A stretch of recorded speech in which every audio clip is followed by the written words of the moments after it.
नमस्कार, हल्ला बोल में आपका स्वागत है। आपके साथ मैं हूं अंजना ओम कश्यप। दिल्ली में 27 साल बाद बीजेपी सत्ता में लौटी है, इसीलिए अब बीजेपी सरकार कह रही है कि गुलामी के प्रतीक मुगलकालीन नामों को बदला जाना चाहिए। आज नजफगढ़ से बीजेपी विधायक नीलम पहलवान ने विधानसभा में नजफगढ़ का नाम बदलकर नाहरगढ़ करने का प्रस्ताव रखा, तो विधानसभा के डेप्यूटी स्पीकर मोहन सिंह बिष्ट ने मुस्तफाबाद का नाम बदलकर शिव विहार करने की मांग को दोहराया। उधर आरके पुरम से बीजेपी विधायक अनिल शर्मा ने मांग कर दी है कि उनके क्षेत्र में आने वाले मोहम्मदपुर गांव का नाम बदलकर माधवपुर कर दिया जाए, लेकिन आप कह रही है कि बीजेपी असल मुद्दों से जनता का ध्यान भटकाने के लिए बेफिजूल के मुद्दों को उठा रही है। लेकिन बीजेपी कह रही है वो नाम बदलने की मांग तो कई साल से कर रही थी, लेकिन अब जन भावना का ध्यान रखते हुए मुगलकालीन नाम बदले जाने चाहिए। उधर आबकारी नीति पर सीएजी रिपोर्ट पीएससी को दे दी गई है। अब 3 महीने के अंदर पीएससी की रिपोर्ट सौंपनी है, लेकिन आज विधानसभा में एंट्री से रोके जाने पर 21 आम आदमी पार्टी के सस्पेंड विधायकों ने नारेबाजी कर स्पीकर के खिलाफ हंगामा किया। मेरे साथ तस्वीरें आप दिखा सकते हैं उस हंगामे की। पूर्व सीएम आतिशी विधायकों के साथ धरने पर बैठ गई। इसके अलावा बीजेपी दावा कर रही है कि केजरीवाल दिल्ली से भागने की प्लानिंग कर रहे हैं। सवाल बीजेपी पूछ रही है कि आखिर केजरीवाल गए कहां पर हैं, क्योंकि चुनाव हारने के बाद वो एक बार सामने आए और कहा कि मैं हार गया, लेकिन उसके बाद से अरविंद केजरीवाल लोगों के बीच में ना तो जा रहे हैं, ना जनसंपर्क साध रहे हैं, ना मीडिया के जरिए कुछ बात कर रहे हैं, ना मीडिया के सामने आ रहे हैं। अब बीजेपी कह रही है कि वो भागने की प्लानिंग कर रहे हैं पंजाब से राज्यसभा जाने के लिए गणित लगा रहे हैं। हालांकि आप ऐसी किसी भी संभावना से आम आदमी पार्टी इनकार कर रही है। इन सभी मुद्दों पर बीजेपी और आम आदमी पार्टी में जुबानी जंग तेज हो गई है। आज हम इसी पर हल्ला बोल करेंगे। पहले ये रिपोर्ट देखिए, चर्चा की शुरुआत।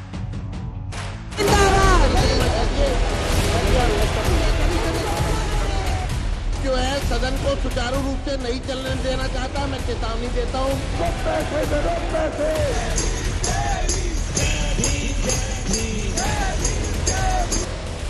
महान नाटककार शेक्सपियर ने कहा था, नाम में क्या रखा है, लेकिन सियासत में नाम की महिमा अपरंपार है। भारतीय राजनीति में नाम बदलने की रवायत नई नहीं है। अब दिल्ली में बीजेपी सरकार बनते ही मुगल शासकों या मुस्लिमों के नाम पर रखे गए शहर, मोहल्ला और गांव के नाम बदलने की मांग तेज हो गई है। नजफगढ़ से बीजेपी विधायक नीलम पहलवान ने नजफगढ़ का नाम बदलने का सदन में प्रस्ताव रखा। बीजेपी विधायक की मांग है कि नजफगढ़ का नाम बदलकर नाहरगढ़ किया जाए। 1857 की क्रांति में राजा नाहर सिंह ने लड़ाई लड़के नजफगढ़ क्षेत्र को दिल्ली के प्रांत में शामिल किया था, लेकिन कई कागज कार्रवाई होने के बावजूद भी आज लग नजफगढ़ का नाम हमने कई बार अपील की। कई हमारे जब सांसद प्रवेश वर्मा जी थे, इनके माध्यम से भी हमने बड़ा कोशिश की कि हमारे नजफगढ़ का नाम नाहरगढ़ बदल दिया जाए। तैयारी कर ले। इसके बाद आरके पुरम से बीजेपी विधायक अनिल शर्मा ने मांग कर दी कि उनके क्षेत्र में आने वाले मोहम्मदपुर गांव का नाम बदलकर माधवपुर कर दिया जाए। हमने बहुत लंबे समय पहले कॉरपोरेशन में उसका नाम माधवपुरम गांव के नाम से पास करा दिया है। वो मुद्दा ऑलरेडी विधानसभा में पेंडिंग था, पर क्योंकि यहाँ पर विधायिका और उनकी सरकार आम पार्टी की थी, अब सरकार भी भारतीय जनता पार्टी की बनी है, विधायक भी मैं आरके पुरम से भारतीय जनता पार्टी का बना हूँ। ये मुद्दा मैं विधानसभा में उठाऊंगा। वहीं बीजेपी विधायक मोहन बिष्ट भी मुस्तफाबाद का नाम बदलकर शिव विहार करने की मांग कर चुके हैं। हाँ, ये सही है। मैंने कहा है शिवपुरी भी हो सकता है, शिव विहार भी हो सकता है।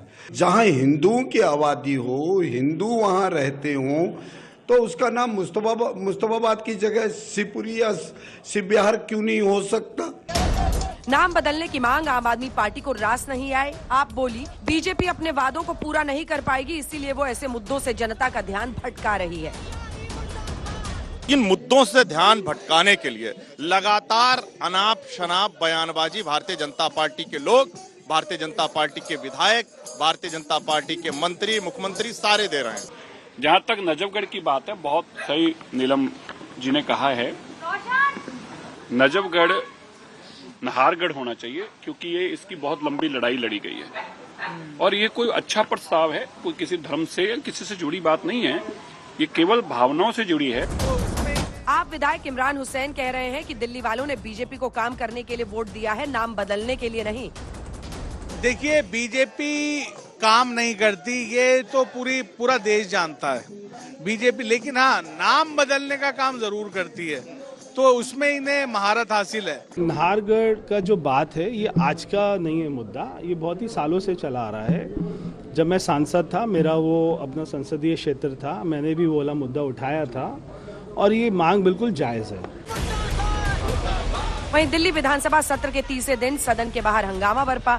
एलजी के अभिभाषण के दौरान हंगामा करने पर सस्पेंड किए गए 21 आप विधायकों को पुलिस ने विधानसभा परिसर में जाने से रोका तो आप विधायक भड़क गए। आतिशी की अगुवाई में विधानसभा के बाहर आप विधायक कई घंटे तक धरने पर बैठे रहे। हमें कोई नोटिफिकेशन का है, नोटिफिकेशन। पूर्व सीएम आतिशी पुलिस वालों से भिड़ गईं और उन्होंने सीधे स्पीकर को फोन घुमा दिया। इंस्पेक्टर साहब, इंस्पेक्टर साहब, हाँ जी इंस्पेक्टर साहब, कहाँ है पुलिस वाले, कहाँ है इंस्पेक्टर साहब? गाड़ी को अंदर नहीं घुसने दिया। ये इतिहास में, देश के इतिहास में पहली बार ऐसा हुआ होगा कि चुने हुए विधायकों को विधानसभा परिसर के अंदर नहीं घुसने दिया जा रहा है। अब वो ऐसे कानून का उल्लंघन करेंगे तो कैसे चलेगा? उनका कहना है कि सिर्फ नारे लगाए थे जय भीम के और उस वजह से एंट्री नहीं दी जा रही है। नहीं, वो एलजी ऑफिस में नहीं, जब वो एलजी का अभिभाषण चल रहा था तब नहीं लगा सकते। लोगों को जहर परोस रही थी। आपके 22 में से 11 विधायक तो सस्पेंड हो गए थे। ऐसे में सदन में अकेले रह गए ओखला से आप विधायक अमानतुल्लाह खान। हम लोग थे, हमने ऐसा कभी नहीं किया। तो टेबलों तक पे चढ़ जाते थे, लेकिन इतना नहीं किया कि बाहर ही रोक दिया हो। अंदर आते थे, होता था, उसके बाद फिर हम अलाउ कर देते थे इनको। उधर दिल्ली चुनाव के नतीजे आए 19 दिन हो गए हैं, लेकिन केजरीवाल चुप्पी साधे हैं। इसी खामोशी के बीच अब केजरीवाल के दिल्ली छोड़ने की खबरें आ रही हैं। ऐसी अटकलें लगाई जा रही हैं कि केजरीवाल पंजाब से राज्यसभा सांसद बन सकते हैं। उनकी मर्जी है वो जहाँ पर जाए, लेकिन राजनीति का तकाजा ये है कि यदि जनता आपको नकार दे तो कम से कम कुछ समय तो आदमी जनता के निर्णय को समझ करके शांत बैठे। वहीं सीएजी रिपोर्ट के हवाले से बीजेपी ने सीधे केजरीवाल पर भ्रष्टाचार के गंभीर आरोप लगाए। इसीलिए बीजेपी दावा कर रही है कि केजरीवाल दिल्ली से भागने की पूरी प्लानिंग कर चुके हैं। किंग पिन शराब घोटाले के अरविंद केजरीवाल जी चेहरा बचाने के लिए अब अपने राज्यसभा के सांसदों के घर खाली करवा रहे हैं, उस पर कब्जा कर रहे हैं और बैकडोर से राज्यसभा में एंट्री लेने का प्रयास कर रहे हैं। दरअसल लुधियाना वेस्ट सीट पर 11 जुलाई से पहले उपचुनाव होना है। 11 जनवरी को मौजूदा आप विधायक गुरप्रीत सिंह गोगी के निधन के बाद ये सीट खाली हुई थी। ऐसे में केजरीवाल के विरोधियों ने कहना शुरू कर दिया है कि लुधियाना से आपके राज्यसभा सांसद संजीव अरोड़ा को उपचुनाव लड़ाना एक सोची समझी प्लानिंग का हिस्सा है, लेकिन आप इस थ्योरी को खारिज कर रही है। अरविंद केजरीवाल जी आम आदमी पार्टी के राष्ट्रीय संयोजक हैं। मैं मानती हूं कि उनकी डिमांड बहुत ज्यादा है, पर वो किसी एक सीट पर सीमित नहीं है। बहरहाल जैसे जैसे बीजेपी लंबित सीएजी रिपोर्ट को विधानसभा में पेश करती जाएगी, केजरीवाल और उनके सहयोगियों की मुश्किलें बढ़ने का अनुमान है। इसीलिए आप और बीजेपी में चल रही ये जंग पंजाब चुनाव तक थमने वाली नहीं है। आज तक ब्यूरो। तो आइए चर्चा की शुरुआत करते हैं। मनजिंदर सिंह सिरसा साहब, पहले तो आपको बधाई, न सिर्फ विधायक बनने पर, अपनी सरकार बनाने पर, बल्कि मंत्री बनने पर भी बधाई आपको। हरीश खुराना जी हमारे साथ जुड़ रहे हैं, जो कि विधायक हैं बीजेपी से। जी की ब्लेसिंग्स हैं। जी, ऋतुराज झा हमारे साथ प्रवक्ता आम आदमी पार्टी के जुड़ेंगे। आलोक शर्मा जी प्रवक्ता कांग्रेस पार्टी के, आशुतोष जी पॉलिटिकल एनालिस्ट के तौर पर जुड़ेंगे। लेकिन मनजिंदर सिंह सिरसा साहब, पहले आपसे 2-3 सवाल हैं, लेकिन इस वक्त बताया जा रहा है, मुझे बड़ी खबर आ रही है, दिल्ली विधानसभा में हंगामा बवाल हो रहा है। इस बीच एक बड़ी खबर यह है कि कल सीएजी की एक और रिपोर्ट आ सकती है। सूत्रों से खबर है कि कल दिल्ली विधानसभा में स्वास्थ्य विभाग की ऑडिट रिपोर्ट पेश हो सकती है, यानी मोहल्ला क्लिनिक पर लेखा जोखा आ सकता है खर्च का, और अगर कोई हेर फेर इधर उधर हुई है तो ये सब कुछ आ सकता है। स्वास्थ्य विभाग की ऑडिट रिपोर्ट कल पेश करेगी बीजेपी सरकार विधानसभा में। इससे पहले जैसा कि आप जानते हैं, शराब नीति यानी आबकारी नीति की कैग रिपोर्ट सदन में पेश की थी, विधानसभा में पेश की थी सरकार ने, और अब उसके बाद से तैयारी है। तो पहले तो यही बड़ी खबर आ गई है, तो पहला रिएक्शन मंत्री जी आपसे इसी पर ले लेते हैं। मोहल्ला क्लिनिक की अब बारी है। वो कह रहे हैं जब से उनकी सरकार गई, आपकी सरकार बनी है, हाथ धो के आप लोग उनके पीछे पड़ गए हो, उनके विधायकों को विधानसभा में नहीं घुसने देते हो, आप एक के बाद एक कैग रिपोर्ट सब ला रहे हैं, उनकी सरकार को घेरे। सिरसा साहब, देखिए, जब उन्होंने लूटा है तो वो कैग रिपोर्ट तो उन्होंने रोक रखी थी पिछले 3-4 सालों से 2017 से ही रोक रखी थी। तो अभी 14 अगर कैग रिपोर्ट पेंडिंग है तो 14 रिपोर्ट एक दिन तो टेबल नहीं की जा सकती। हजारों पेज है, कोई पढ़ भी नहीं सकेगा। और अगर उन्होंने घोटाले किए थे तभी तो कैग रिपोर्ट उन्होंने टेबल नहीं की, वरना कैग रिपोर्ट में छुपाने को अगर कुछ था ही नहीं तो छुपाया अंदर क्यों रखी हुई थी। हाई कोर्ट में गए थे, अगर आपको याद हो अंजना जी, विजेंद्र गुप्ता जी और हमारे एमएलए हाई कोर्ट में गए थे कह के कि हमारी कैग रिपोर्ट तो टेबल की जाए, लेकिन अरविंद केजरीवाल जी थे कहते थे कि ना जी मेरी तो उसमें करप्शन है, मैं कैसे करप्शन के अपने सबूत खुद ही आपके हाथ में दे सकता हूं। तो अब एक एक करके हम कोई उसके पीछे नहीं पड़े, हम तो कंगना जी अपना काम कर रहे हैं। और अंजना जी, और माफी चाहता हूं, और उसी दौरान हम तो केवल और केवल जो उन्होंने गलत काम किए हैं वो भी सामने जनता के ला रहे हैं। हमारा कोई मंशा किसी के पीछे पड़ने के लिए है, हम दिल्ली को विकसित दिल्ली बनाना चाहते हैं, हमारा मकसद वो है। लेकिन जो उन्होंने घोटाले किए हैं उसका हिसाब किताब तो उनको देना ही पड़ेगा। मंत्री जी, विधायकों को क्यों नहीं जाने दिया आज विधानसभा में? पहले तो रोकते नहीं थे, जो सस्पेंडेड आम बीजेपी के विधायक थे वो तो मुझे मंत्री जी मत कहिए, मेरा नाम मनजिंदर सिंह सिरसा है। ठीक है, ठीक है मनजिंदर। देखिए हमें भी नहीं, देखिए जब मैं आपको बताता हूँ अंजना जी इसमें ना 2 इश्यू होते हैं। आपके लोगों के लिए जो आज तक देख रहे हैं, मैं उनको बहुत इसको समझाना चाहता हूँ। जब आपको मार्शल आउट उसी टाइम के लिए किया जाता है तो ठीक है, आप विधानसभा परिसर में घूम सकते हैं। जब आपके ऊपर बैन होता है 2 दिन का, 3 दिन का, जितने दिन का भी हो, हफ्ते का, जैसे अपने ओम प्रकाश शर्मा जी के ऊपर तो उन्होंने साल 2-2 साल का बैन लगा रखा था, उनको तो घुसने नहीं देते थे, तो तब आप विधानसभा परिसर में नहीं आ सकते। ये एक प्रक्रिया है, जो हाउस की प्रक्रिया है। वो ठीक है कि उन्होंने कभी संविधान को ना माना है, ना पढ़ा है, ना लिखा है। अब ये तो हमारा कसूर नहीं है अगर आतिशी जी खुद ही रूल बुक नहीं पढ़ना चाहती, संविधान जो हमारे विधानसभा के रूल्स और रेगुलेशंस हैं उसको तो उनको फॉलो करना पड़ेगा। अगर वो एक दिन के लिए मार्शल आउट हो सकती तो ठीक है, वो अपना अंदर घूम सकते थे, हालांकि तब भी उनको जाना होता है। लेकिन जब आपको 2 दिन के 3 दिन के लिए आप हाउस से बाहर रखे गए हैं तो बाहर का मतलब होता है, हाउस का मतलब होता है विधानसभा का परिसर, उससे आप अंदर नहीं आ सकते। अच्छा ठीक है, वो तो ऐसा इससे इनकार कर रहे हैं, वो कह रहे हैं कि ये पूरा वेंडेटा पॉलिटिक्स है जो आप लोग उनके खिलाफ कर रहे हैं। अच्छा, आप लोग इस शीश महल को लेकर बहुत प्रचार में जनता को बता रहे थे, तो अब जब आपकी सरकार बन गई है, आप लोग एक तो अरविंद केजरीवाल के बंगले वाली कैग रिपोर्ट सबसे लगता है लास्ट में ला रहे हैं, अभी तक तो नहीं आ रहा है, वो कब आएगा? और उनका घर दिखाने की बात की थी प्रवेश वर्मा ने, फिर पीछे हट गए, मतलब क्या वजह रही, क्या हो गया? जी दिखाएंगे हम आपको, कैग रिपोर्ट जिस दिन लाएंगे फिर घर भी दिखाएंगे। और घर ही नहीं अंजना जी, मैं आपको खुद को भी आमंत्रित करता हूं, हम आपको उनका ऑफिस भी दिखाएंगे, जिस ऑफिस में अरविंद केजरीवाल जी बैठा करते थे। हालांकि बैठे तो 15-20 दिन ही हैं, उसके बाद तो सुप्रीम कोर्ट ने उनको मना कर दिया था कि आप जा नहीं सकते। आप हैरान रह जाएंगी, आपने अपने जिंदगी में इतना लेविश ऑफिस किसी शेख का देखा होगा, सदाम हुसैन का भी इतना लेविश ऑफिस नहीं हो सकता। आप कल्पना कर सकते हैं? आप चलो आप अपने मन में बताइए, मैं अगर आपको कहूं कि अरविंद केजरीवाल जी का ऑफिस बना, उस पर कितने करोड़ लगा, तो आपके मन में क्या फिगर आती, कितने करोड़ लगा होगा? चलो आप सोच के बताइए कितने करोड़ लगा होगा। मतलब आप बताइए, रेनोवेशन का काम हुआ ऑफिस पे आपको क्या लगता है कितने करोड़ लगा होगा? रेनोवेशन का काम हुआ होगा तो 2-3 करोड़ लगेगा उसमें, अगर नए सिरे से बनता है, जैसा घर का भी था तो 7 करोड़ का ही था ना, जो बार में 300। इसको 2 करोड़ को 10 के साथ गुणा कर दीजिए, 20 करोड़। 2 करोड़ को 10 के साथ गुणा कर दीजिए, इसमें 10 और जमा कर दीजिए, 30। ये हाल है, ये हाल है। इस तरह से लूटा गया दिल्ली को। ये सीएम ऑफिस में क्या है? ऐसा भी दिखाएंगे, ऐसा क्या है, मतलब क्या लगा हुआ इतना महंगा? पता नहीं, हम भी ये पूछना चाहते हैं केजरीवाल जी से, हम भी ये पूछना चाहते हैं, क्या विदेशों से पत्थर मंगाया गया है, विदेशों से कालीन मंगाए गए हैं, ऑटोमेटिक पर्दे लगाए गए हैं, रिमोट से टू करके इधर का खुलता है, टू करके उधर को मेरे को तो समझ नहीं आया।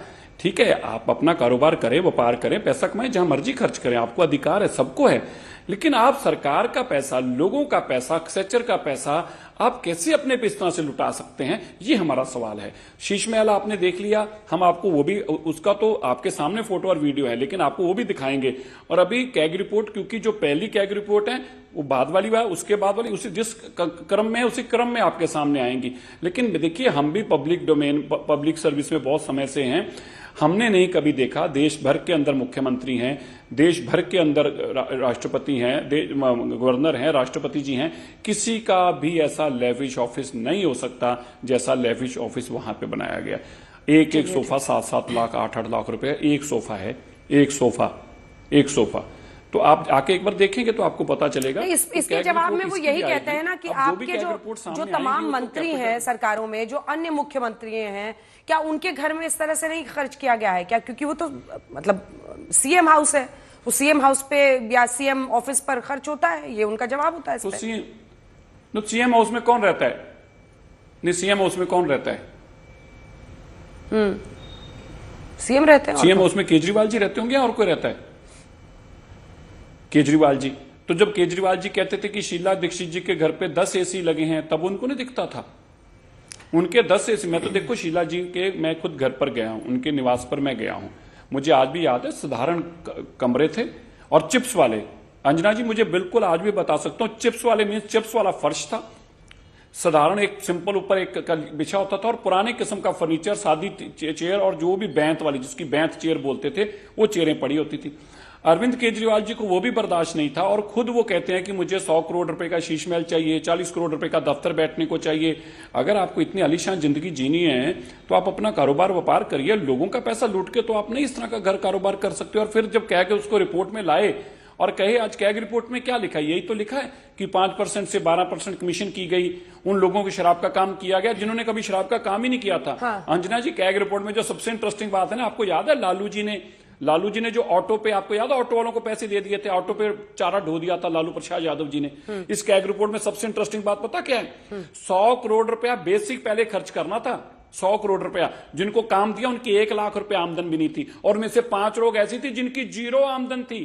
कंगना जी माफ करना, मैं फिर बोल गया, अंजना जी, जीरो इनकम, मतलब जीरो इनकम थी। 1 रुपया जिन्होंने नहीं, वो हमारी भी मेरे मुंह से निकल गया होगा, क्योंकि उनको भी हम बहुत कुछ बोलते रहे हैं, तो इसलिए कई बार गलती से भी निकल जाता है। अंजना जी, जीरो इनकम है, जीरो इनकम वाले को 100 करोड़ रुपया इन्वेस्ट करना था, और उनको कौन थे वो लोग? क्योंकि केजरीवाल जी के दोस्त थे, इसलिए उनको काम मिल गया। मैं इसलिए आपसे आग्रह करना चाहता हूं कि जब कैग की रिपोर्ट सामने आई है तो भाग क्यों रहे हैं, डर क्यों रहे हैं? अब आते हैं असल सवाल। इन्होंने क्या विषय उठाया? हमने कहा कि आप हमारा दफ्तर आके देखिए। ठीक है, अब असल सवाल पर आते हैं। मैं एक लाइन बताना, जनता ने आपको चुना है कि आप सरकार में अब आए हैं।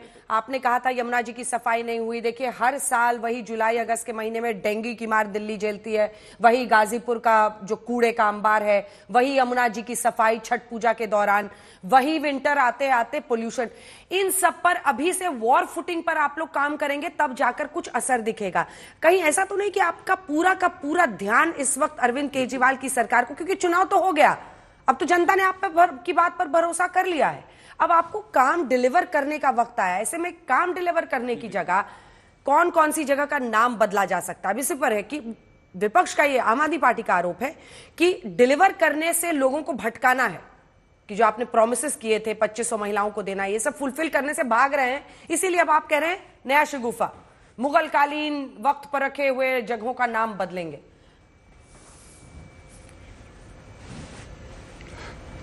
अंजना जी, देखो, अगर हम भी नहीं काम करेंगे, लोग हमें भी कहां बर्दाश्त करेंगे, हमें भी हटा देंगे। तो केजरीवाल जी को तो अच्छा ही लगना चाहिए ये चीज, लेकिन उनको तकलीफ क्यों हो रही है? उनको तकलीफ इसलिए हो रही है कि आते ही हमने भारत के अंदर जो मोदी जी 5 लाख तक का सबका फ्री इलाज करा रहे थे, दिल्ली के अंदर 10 लाख वादा किया था, वो लागू हो चुका है। जो बहनों के लिए हमने तय किया था, उसके लिए कमेटियां उसमें काम कर रही हैं। अफसरों को कहा फाइलें बना के लो। फ्री सिलेंडर के लिए वो डिपार्टमेंट भी मेरे पास है, उनको कहा इसको मापदंड तय करो, कैसे मिलेगा, किस किस को मिलेगा, कैसे अप्लाई करना, हम अब काम कर रहे हैं। नाम की बात है, ये नाम की डिमांडें पुरानी है, कोई आज तो नहीं करी नहीं। अब कोई एमएलए कहता है कि मेरे इलाके की ये डिमांड पिछले 10 साल से है, तो उसको कहने का तो अधिकार है। और जहां तक आपने कहा बहुत बड़ी चिंता है पोल्यूशन को लेके, यमुना जी की, ये बिल्कुल आपने कहा सबसे इंपॉर्टेंट काम है। हम भी रात दिन नहीं सो रहे, हम भी वही काम कर रहे हैं। आप देखिए, शनिवार को भी हमारी इसी चीज को पूरे दिन, सैटरडे को मेरी यही मीटिंग है, क्योंकि विधानसभा का सेशन चल रहा है, इसमें कर नहीं पा रहे। फ्राइडे को सेशन खत्म होगा, सैटरडे को सेशन नहीं है, तो हम छुट्टी वाला दिन को छुट्टी नहीं है, काम के लिए है।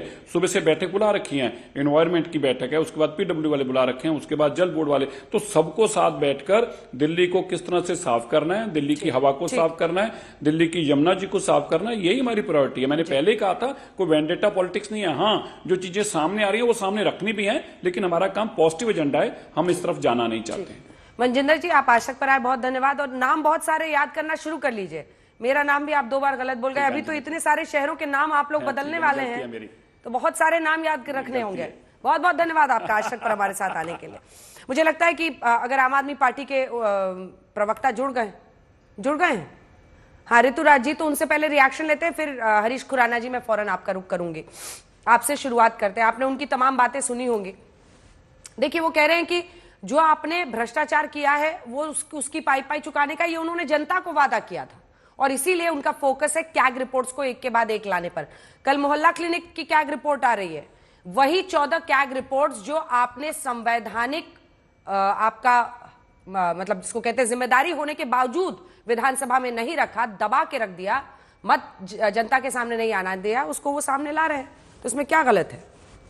अंजना जी, देश भर में हर राज्यों के सरकारों का लेखा जोखा का काम सीएजी करती है ना।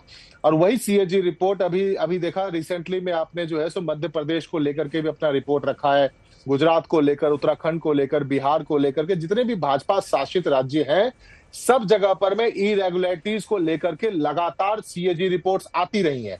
लेकिन जो सीएजी रिपोर्ट आई है उसने इस बात को साबित कर दिया और 8 चैप्टर में से तो 7 चैप्टर ऐसा है जो पुराने एक्साइज पॉलिसी की बात कर रहा है कि किस तरीके से उसके अंदर में 28% जो है सो टैक्स की चोरी हो रही है, किस तरीके से ब्लैक मार्केटिंग हो रही है, स्मगलिंग हो रही है, और उस पॉलिसी की जितनी भी खामियां है वो 7 चैप्टर्स के अंदर में लगातार बताया गया है। और 8वें चैप्टर में बताया गया है कि जो 4000 करोड़ रुपया राजस्व के रूप में मिलता था एक्साइज में, उसमें 2000 करोड़ की बढ़ोतरी हुई, लेकिन एक्सपेक्टेड जो था रेवेन्यू वो 8,900 करोड़ था, जिसमें से 2000 करोड़ की प्राप्ति इसलिए नहीं हो पाई क्योंकि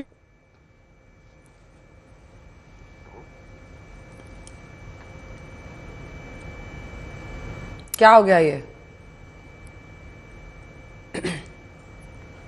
झा जी? कोई साजिश नहीं रची गई आपके खिलाफ, टेक्निकल फॉल्ट है, आपकी आवाज रुक गई है जहां पर आप हैं।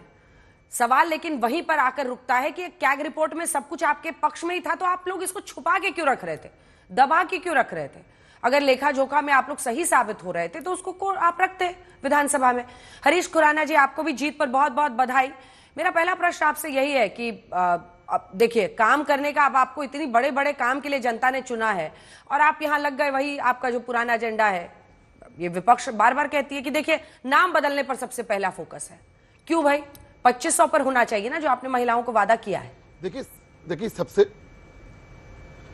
देखिए निश्चित तौर के ऊपर काम शुरू हो चुका है अंजना जी। आप यकीन रखिए कि जो हम लोगों ने संकल्प पत्र में हमने संकल्प लिया है, मोदी जी की जो गारंटी है, एक एक गारंटी पूरी होगी और अक्षरशः उसको पालन किया जाएगा। अब आप कहिए कि सीएजी रिपोर्ट क्यों आई, हमने ध्यान भटकाना है, हमें काम नहीं कर रही है, जो विपक्ष आरोप लगा रहा है। हमको समझना होगा कि सीएजी रिपोर्ट कॉन्स्टिट्यूशनल कंपल्शन है, हम लोगों को रखना था, क्योंकि हमने वादा भी किया हुआ था जनता से, क्योंकि पिछली सरकार ने उसको रखा नहीं। क्या आप जानते हैं 576 दिन पुरानी रिपोर्टें भी पेंडिंग चली आ रही थी। अब वो क्यों नहीं रखी, वो तो अरविंद केजरीवाल साहब की पार्टी बताएंगे, लेकिन सच तो यही है ना कि जो पॉलिटिकल कंपल्शन था, जो मैंडेटरी था, ये लोग बाबा साहब अम्बेडकर की बातें करते हैं। उसी बाबा साहब अम्बेडकर के कॉन्स्टिट्यूशन में लिखा हुआ है कि आपको कैग की रिपोर्ट टेबल पे रखनी, हाउस के टेबल पे रखनी जरूरी है। उसको आपने नहीं रखा और अभी ऋतुराज जी तर्क दे रहे थे कि उसमें तो कुछ ठीक है, ये है, वो है। मुझे एक बात बड़ी गजब की लगी, ये अगर बहुत अच्छी रिपोर्ट थी, मतलब बहुत अच्छी अगर पॉलिसी थी, तो आपने उसको वापस क्यों लिया? अच्छा, अब वापस ले लिया, अब उसको डिफेंड कर रहे हैं यहाँ पे, तो फिर वापस क्यों ली? मुझे समझ में नहीं आया। इसलिए मेरा कहना है कि आज जो कैग की रिपोर्ट जो हम लोगों ने टेबल पे करी है, इनके एक भ्रष्टाचार के एक छोटा सा उदाहरण है अभी तो, क्योंकि उसमें फाइनेंशियल इरेगुलरिटीज में 2000 करोड़ की इरेगुलरिटी का जिक्र हुआ है सिर्फ उसके अंदर। अभी तो कल हेल्थ की जब रिपोर्ट आएगी उसके ऊपर अच्छा, उन लोगों की सबसे बड़ी शिकायत ये है, देखिए अभी तो आएगा, अभी तो सारी रिपोर्ट्स आनी है, इंतजार है। ये सवाल मैंने उनसे भी कर लिया। आज विधायकों को अंदर नहीं जाने देना, क्या ये लोकतंत्र में अच्छा है? सस्पेंशन उससे क्या होता है? वहां पर जाके अंदर बैठकर प्रोटेस्ट करते। देखिए आपके दर्शकों को जानना बहुत जरूरी है कि जब ये लोग बातें करते हैं कॉन्स्टिट्यूशन की, उसको मानते हैं नहीं। आज दे रहे हैं कि बाबा साहब अम्बेडकर को हमने अपमान किया, इस बाबा साहब अम्बेडकर का अपमान हुआ इसलिए हमने सदन नहीं चलने दी। परसों माननीय उपराज्यपाल जी का अभिभाषण था, उसको आप होने नहीं देना चाह रहे थे। अब अध्यक्ष ने रूलिंग दी कि इनको बाहर कर दिया जाए, क्योंकि उपराज्यपाल जी का भाषण होना ही चाहिए, क्योंकि ये तो कंपल्सन है, कॉन्स्टिट्यूशन में लिखा है। लेकिन आप एक बात समझ लीजिए, आपको दर्शकों को भी जानना बहुत जरूरी है कि जब हम कहते हैं कि expulsion from the house means expulsion from the whole premises, ये बात समझनी बहुत जरूरी है और ये रूल बुक में लिखा हुआ है। अब आतिश जी हो या उनकी पार्टी हो, अगर वो रूल बुक नहीं पढ़ सकती तो मेरा कसूर तो है नहीं अंजना जी। ये कंपल्शन जो है ये बाहर निकालने का जो आप कह रहे हैं बाहर निकाला गया। अच्छा, मजे वाली बात देखिए, जब हम लोगों को ये बाहर निकालते थे, हम लोगों को प्रदर्शन नहीं करने देते थे, क्योंकि दिल्ली पुलिस हालांकि हमारी थी, उसके बावजूद हम प्रदर्शन 1 किलोमीटर दूर करते थे। आज इन लोगों का प्रदर्शन जो था गेट पे था और किसी ने उनको परेशान नहीं किया, वो वहीं बैठे रहे, धूप में बैठे रहे। ये होता है, आप लोकतंत्र में बिलीव करने वाले हम लोग। ठीक है ऋतुराज जी, अपनी बात पूरी कर लीजिए, उसके बाद मैं आलोक जी और आशुतोष जी आपके पास आ रही हूँ। ऋतुराज जी, आपका बीच में कट गया था कनेक्शन, लेकिन सवाल यह है कि अगर आप सही है सब कुछ कैग रिपोर्ट में, आप लोगों ने बड़ा अच्छा काम ही किया, तो दबा के क्यों रखा? विधानसभा में दंगे की चोट पे पेश करते। अंजना जी सॉरी, मेरा वो इंटरनेट के साथ कुछ टेक्निकल इश्यू हो गया था, जिसकी वजह से बीच में बात कट गई थी। जी जी। तो मैं आपसे फिर से एक बात कह रहा हूँ कि देखो, ये जो है ये एक्साइज पॉलिसी को लेकर के मैं बात कह रहा था कि उस सेम एक्साइज पॉलिसी को हम लोगों ने पंजाब में लागू किया, 3 साल से चल रहा है, और आपको यकीन नहीं करोगे अंजना जी, 65% का एक्साइज टैक्स में वृद्धि हो गई है। सोचो कि ये 65% से ज्यादा अगर दिल्ली में एक्साइज में वृद्धि हो जाती, जो 5,000 करोड़ एक्स्ट्रा मिलते, तो 200 बंद भी तो आप ही ने वापस किया ना शराब नीति को ऋतुराज जी, सरेंडर तो आप ही ने किया ना, क्यों सरेंडर किया?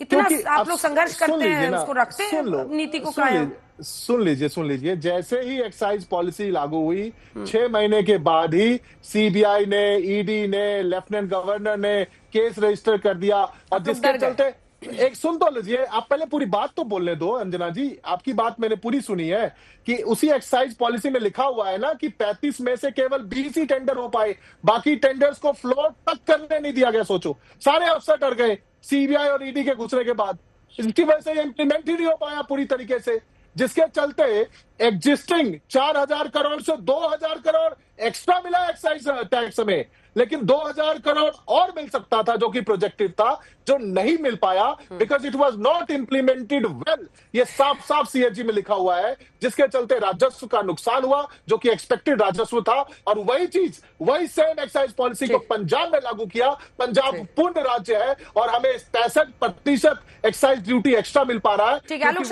शर्मा जी रुक जाइए, थोड़ा सा पुराना साहब, थोड़ा सा रुक जाइए, थोड़ा सा जल्दी से एक बार आलोक शर्मा जी और आशुतोष जी से कमेंट ले लूं।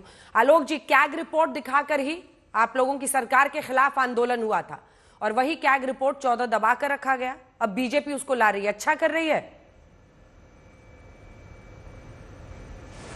देखिए, मैं समझता हूं कि सीएजी रिपोर्ट आए और उसमें अगर सच्चाई है तो एक्शन होना चाहिए। अगर सीएजी रिपोर्ट में स्पष्ट तौर पर दिख रहा है कि भ्रष्टाचार हुआ है तो एक्शन होना चाहिए। लेकिन दुर्भाग्य यह है कि जिस तरह से हमारे समय में भी सीएजी की रिपोर्ट आई और एक सीएजी के जो मुखिया थे वो बाद में बीजेपी से तमाम सेवाएं लेते हुए मिले, और किस तरह से बाद में 2G में और तमाम जो सीएजी की रिपोर्ट्स थी उसमें सब लोग बरी हो गए, ऐसा नहीं होना चाहिए।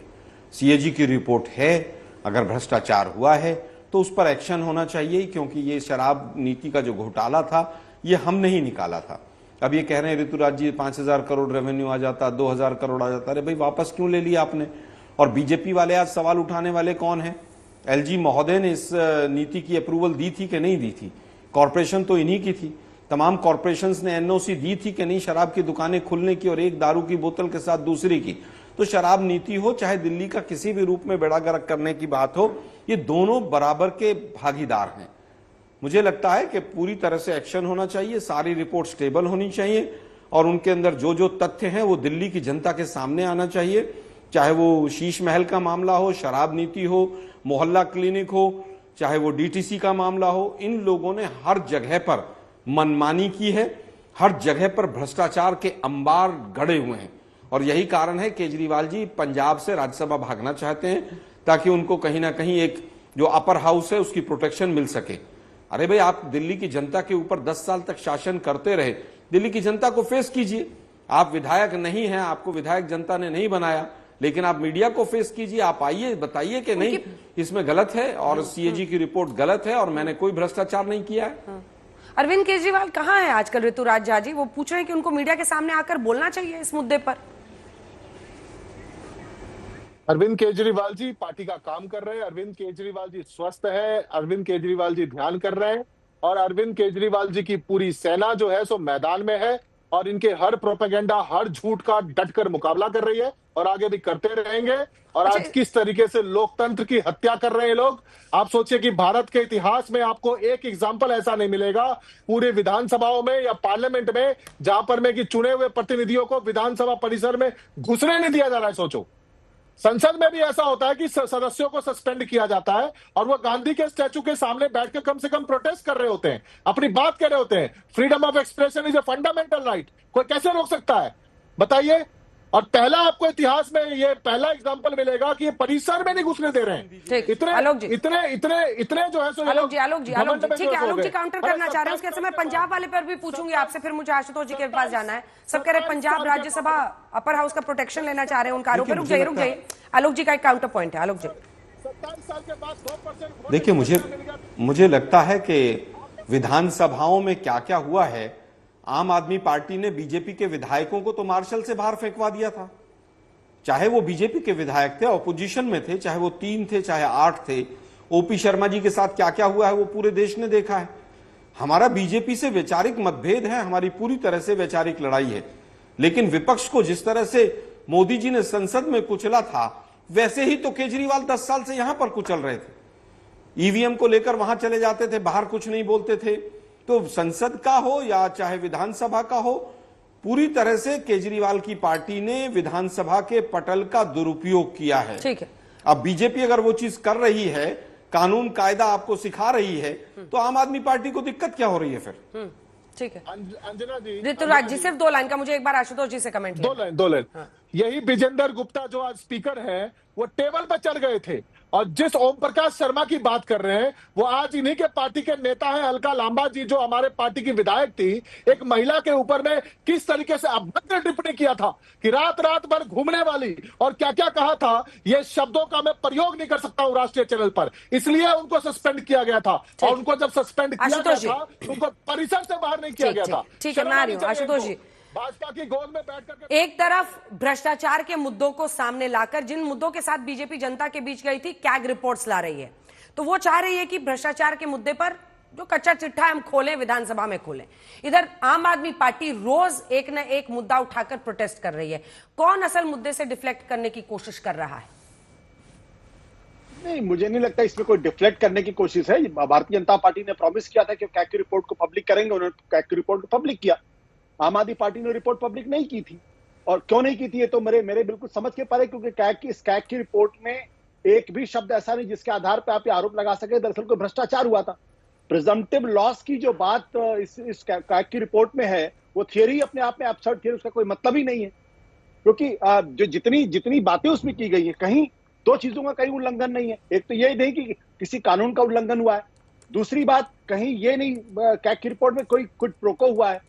तो मैं सिर्फ कैग रिपोर्ट के आधार पर बात करूं, ईडी और सीबीआई के पास अगर कोई सबूत है वो तो गलत तरीके का मसला है, लेकिन ये रिपोर्ट बिल्कुल टाटा फिश है। इस रिपोर्ट का कोई दम नहीं है, इसके आधार पे आप कुछ भी आम आदमी पार्टी के खिलाफ साबित नहीं कर सकते। जहां तक 2000 करोड़ के लॉस की बात है, ये नोशनल लॉस है। दुनिया ने देखा कि 2G घोटाले के मसले में विनोद राय ने किस तरीके से देश को गुमराह करने का काम किया था। अंत में अदालत में क्या हुआ, ओपी सैनी ने अपनी अदालत में स्पेशल कोर्ट में साफ तौर पर कहा एक भी सबूत नहीं मिले। अब एक भी सबूत नहीं मिले, लेकिन उसके आधार पर कांग्रेस पार्टी की पूरी सियासत कितने सालों तक के लिए खत्म हो गई। तो ये जो प्रिजम्पटिव लॉस की थ्योरी जो कैग लेकर आ रहे हैं, मुझे लगता है इसमें रोक लगनी चाहिए। संवैधानिक तौर पर उनका सिर्फ एकमात्र काम है कानून के हिसाब से पैसा खर्च हुआ या खर्च नहीं हुआ। ठीक है। ये देखिए, उस वक्त भी कैग रिपोर्ट जब आई और जिस तरह से हंगामा हुआ था, सब तरफ हुआ था, वो सबके सामने है। आज आप इस रिपोर्ट को टाइटा फिश बता रहे हैं, लेकिन यही रिपोर्ट कहता है कि रेवेन्यू लॉस हुआ है 2002 करोड़ का। यही रिपोर्ट कहती है कि तमाम इरेग्युलरिटीज हुए हैं लाइसेंस देने में। तो यही तो उस समय भी था, लेखा जोखा ही होता है ना। कैग रिपोर्ट है ये, कंट्रोलर एंड ऑडिटर जनरल की लेखा जोखा वाली रिपोर्ट है। इसमें ये और इसमें उप मुख्यमंत्री तक आरोप जाते हुए दिख रहे हैं। इरेगुलरिटी को लेकर? आज की तारीख में विनोद राय जी को बुला के उनसे पूछताछ करनी चाहिए कि अगर उसमें भ्रष्टाचार हुआ तो साबित क्यों नहीं हुआ। जो 2G रिपोर्ट की मैं बात कर रहा हूं, अगर भ्रष्टाचार हुआ तो साबित क्यों नहीं हुआ। 2017 के अंदर दिल्ली के स्पेशल कोर्ट में बाकायदा का एक भी एविडेंस किसी भी के खिलाफ नहीं मिला, सारे के सारे आरोपी बाइज्जत बरी हो गए। तो उसकी जिम्मेदारी विनोद राय जी लेंगे, कैग लेगा या नहीं लेगा? मैं ये कह रहा हूं, ये जो प्रिजम्पटिव लॉस की बात आ रही है, ये दरअसल देश को अस्थिर करने की कोशिश है। कल नरेंद्र मोदी की सरकार कोई पॉलिसी लेकर आएगी, वो पॉलिसी लाना सरकार का अपना प्रेरोगेटिव है और उस पॉलिसी से नुकसान भी हो सकता है, घाटा भी हो सकता है। लेकिन उसके आधार पर आप ये कहते हैं करोड़ों लाखों हजार का नुकसान हो गया और उसके बाद नरेंद्र मोदी सरकार को आप भ्रष्टाचारी घोषित कर दे, क्या ये सही तरीका होगा? हिंदुस्तान में सीएजी की रिपोर्टें पहले ऐसी नहीं आती थी, विनोद राय ने नई परंपरा शुरू की। और मैं इस देश के संविधान के हिसाब से बात कर, जहां तक अभी हरीश खुराना जी ने इसका जवाब आप दीजिए, इसका जवाब आप दीजिए।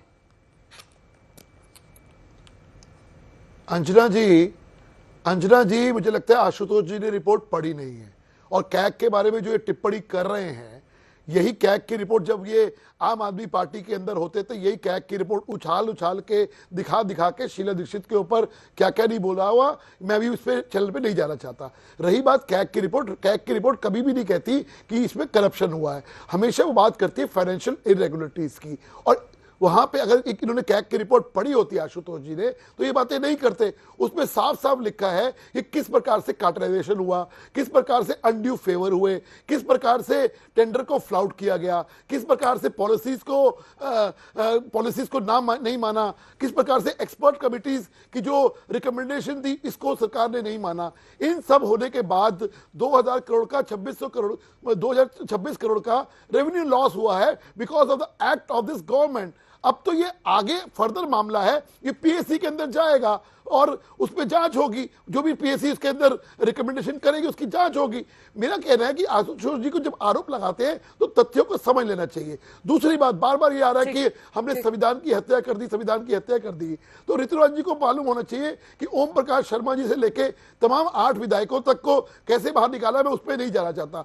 सवाल ये उठता है कि आपने कॉन्स्टिट्यूशन का माना, मुझे बताइए कितने क्वेश्चन आवर हुए, कितनी बार, आज पहली बार मैं विधायक बना हूं और मुझे बताया गया कि अंडर रूल 240 जो ध्यानाकर्षण प्रस्ताव होता है, सालों बाद आज पहली बार मौका मिला लोगों को अपनी बात रखने का।